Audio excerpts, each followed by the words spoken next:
তারপরেও তাতে আমার কিছু যায় আসে না, কারণ ফেসবুকের চিপাই চাপাই এমন কিছু কন্টেন্ট ক্রিয়েটর আছে যারা বউয়ের নাম পাইছে 2 বেলা দুধ ভাত খায়। এটা কি কোনো কথা? তারপরেও এদের মধ্যে কিছু পাবলিক আছে যারা বিয়ে করে নিজেকে মহারাজ ভাবে। চক্ষু লজ্জা বলতে তো কিছু একটা জিনিস থাকে।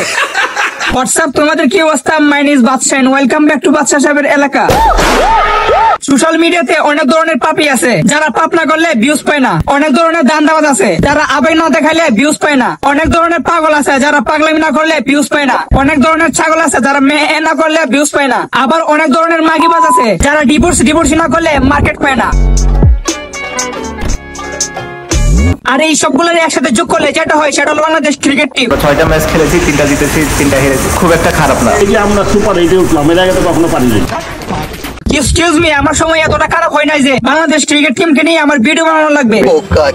তা তো তোমরা দেখছো এতদিন ধরে কোন রকম ভিডিও বানায় নাই, শুধুমাত্র বাংলাদেশ টিমের জন্য। আপনি সব খুলে বলুন, কারণ এই শালারা বোঝা কম, চিল্লাই বেশি। এই যে আমরা সুপার এইটে উঠলাম, এর আগে তো কখনো পারিনি। তারপরে এই সমস্ত বিষয় নিয়ে আমার কোনো মাথা ব্যথা ছিল না, বাট আমার মাথা ব্যথা তো তখন থেকে শুরু হয় যখন তাদের এই বকবকানি জ্বালায় সোশ্যাল মিডিয়াতে আর ঢুকতে পারতেছি না। বাচ্চা ছেলে। তারপরও দেখি এই সমস্ত পাগলদের জন্য অনেক পাগলের হইসই, কিন্তু সব থেকে বেশি আশ্চর্য হয়েছে এই বিষয়টা নিয়ে যখন এই সমস্ত চালুর জন্য ব্রেকিং নিউজ করে। হ্যাঁ, এটা আমি জানি বাংলাদেশের রিক্সাওয়ালা সাংবাদিক অনেক বেশি, কিন্তু আমি এটা জানতাম না কিছু কিছু এই সমস্ত পাঁচজনের নাম বেছে টিভি চ্যানেল চালানো লাগবে। কেননা আজকাল রিক্সাওয়ালা যাত্রী পায় না আর সাংবাদিকরা খবর পায় না। তারপর 2 দিন পর পর এই পাপনের চুলকানি, এই বলে এই করবে, এই বলে সেই করবে, আর হাতুড়ি সিং টাকলা মাথায় হাত দিয়ে বলে আমাদের নেক্সট টার্গেট পরবর্তী বিশ্বকাপ। আর পাপন তো তার গুরু।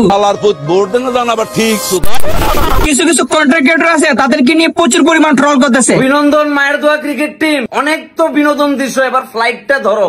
ভাই রুক যাও না, নিজের সময়টা একটু কাজে লাগাও, এই সমস্ত বান্ধবদের পিছনে সময় নষ্ট না করে নিজের সময়টা একটু কাজে লাগাও।